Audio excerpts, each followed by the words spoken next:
Bismillahirrahmanirrahim. Elhamdülillah Rabbil alemin.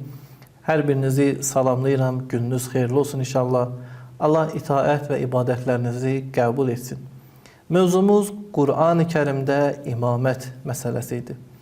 Bura qədər biz Qur'an-ı Kərimdə imamət məsələsini müzakirə etdik və ümumi olaraq bu nəticəyə gəldik ki, Qur'an-ı Kərim Allaha itaət, Allahın Rəsuluna itaətlə yanaşı, üçüncü bir məqama itaətə dəvət edir.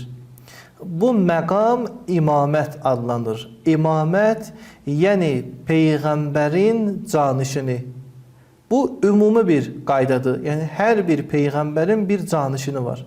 Və bu qayda heç şübhəsiz bizim Peyğəmbərimizdə də keçərlidir.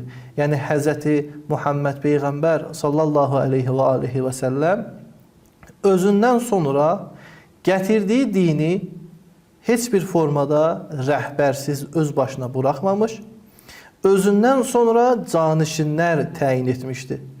Bu canişinləri o Allah tərəfindən bəyan etmişdi. Yəni Allah tərəfindən gələn vəhyə əsasən bildirmişdir ki, səndən sonra canişinlər kimlərdir? Buna dair dəlillər həm Allah Rəsulunun sünnətində mövcuddur, yəni hədisində mövcuddur və eyni zamanda həyatında bu məqamı bildirmişdir. Eyni zamanda o Rəsulunun sonuncu möcüzəsi olan Qur'an-ı Kərimdə bu məqam barəsində çoxsaylı bildirişlər var. O bildirişlərdən də biri Maidə surəsinin 55-ci ayəsidir. Biz ümumi olaraq iki ayəni siz əzizlərlə müzakirə etdik, əgər yadınızdadırsa. Birincisi, Nisa surəsinin 59-cu ayəsi ulul əmr olaraq bilinir. İkincisi isə Maidə surəsinin 55-ci ayəsi ki, vilayət ayəsi olaraq məşhurdur. Ümumi olaraq biz bu iki ayənin ətrafında danışdıq. Bugün istərdim yekun olaraq Maidə surəsinin 55-ci ayəsi necə Peyğəmbərin canişini kimdir məsələsinə dəlalət edir. Və dəlalət bəhsini keçən bəhslərdə qısa olaraq müzakirə etdik. Önəmli olduğu üçün bir daha xatırladıram. Birinci metod, birinci yanaşma budur ki, biz bir ayəni oxuyuruq. Ayədə hər hansı bir şəxs, hər hansı bir mövzu bizim üçün qaranlıq qala bilər. Görəsən bu ayədə söhbət kimlə gedir? Əsasən, klassik yanaşma budur ki, gedək baxaq hədislərə, bu ayənin barəsində, ətrafında nazil olan hədislərə, şən, nuzula və s. Bəli, bu ayəni oxuyuruq, görürük ki, bu ayədə, məsələn, filan kəslərin adı var, deyirik ki, bu ayədə söhbət filan kəslərdən gedir. Məsələn, Maidə surəsinin 55-ci ayəsində həmən sual yenə formalaşır. Həqiqətən də sizin başdınız Allah, onun rəsulu və iman gətirən şəxsdir. İndi burada Allah məlumdur kimdir? Allah necə insanın rəhbəridir, o da məlumdur. Onun rəsulu kimdir, məlumdur.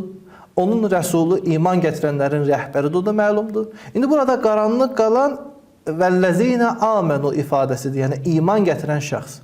İndi bu iman gətirən şəxs kimdir? Birinci yanaşma, yəni klassik yanaşma budur ki, biz gedək baxaq hədislərə.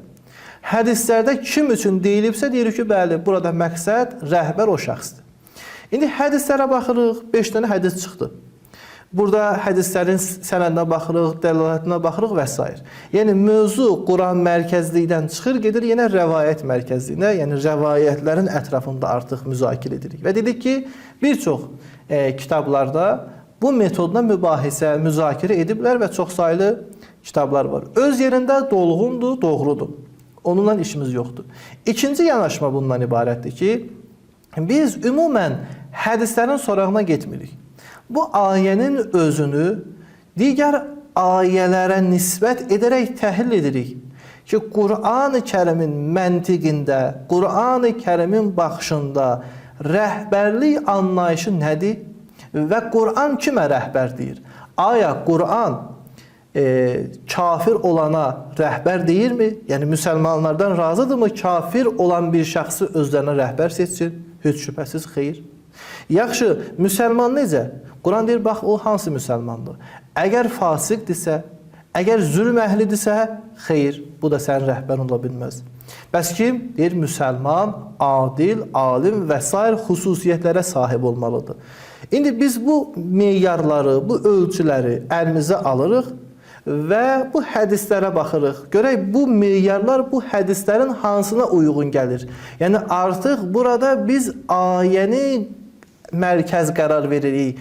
Hədisləri ikinci dərəcə, üçüncü dərəcə artıq məqama yendiririk.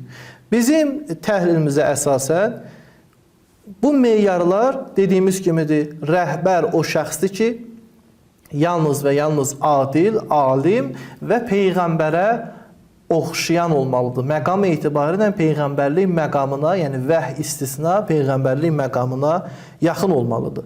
Və buna əsasən biz deyirik ki, burada olan vəli kəlməsi heç bir formada dost, köməkçi və s. mənalarda ola bilməz, yalnız rəhbər mənasındadır. Buna dair bir çox dəlillər gətirdik. Əsas dəlillərdən də biri innəma ifadəsi idi, yəni həsr ifadəsi idi.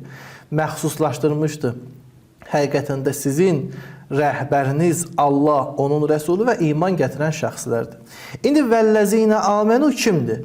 Ayənin özündə bunun bir neçə xüsusiyyəti var. Yuqimunəs-səlat və yutunəz-zəkat və hum rakiun. Onlar namazı iqamə edərlər və rükû halında zəkat verərlər.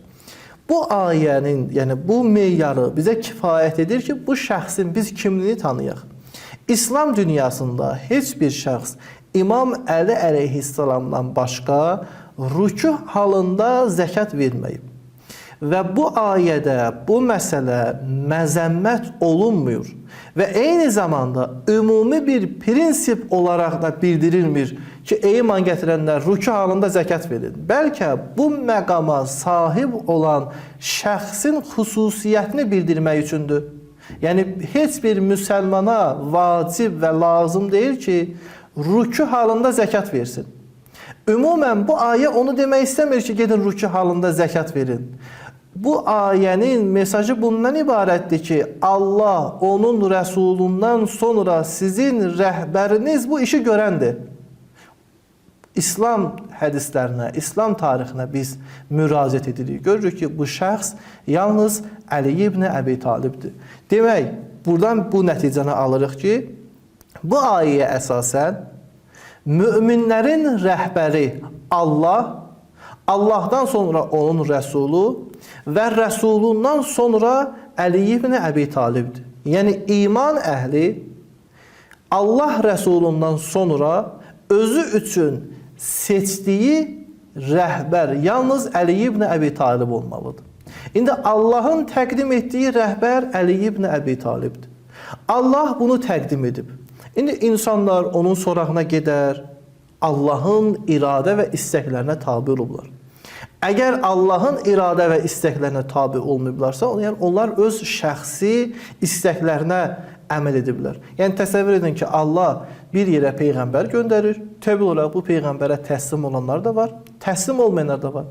Yəni, Allah burada Peyğəmbərdən sonra Peyğəmbərin canişinini təqdim edir. Yəni, kimlərsə bunu özü üçün rəhbər tutur, Allahın iradəsinə təslim olur.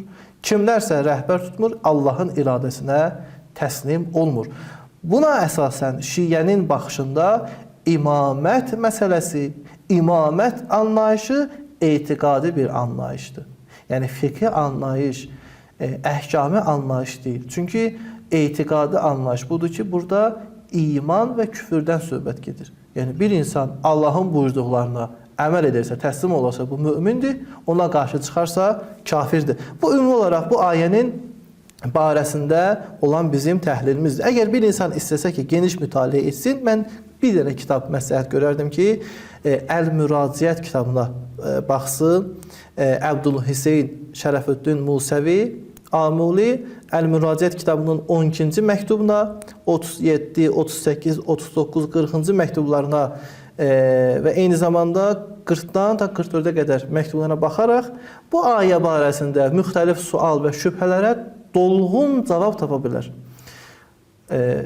Allah hər birimizdən inşallah ibadət itaətləri qəbul etsin. Əssalamu aleykum və rəhmətullahi və bərəkətuhu.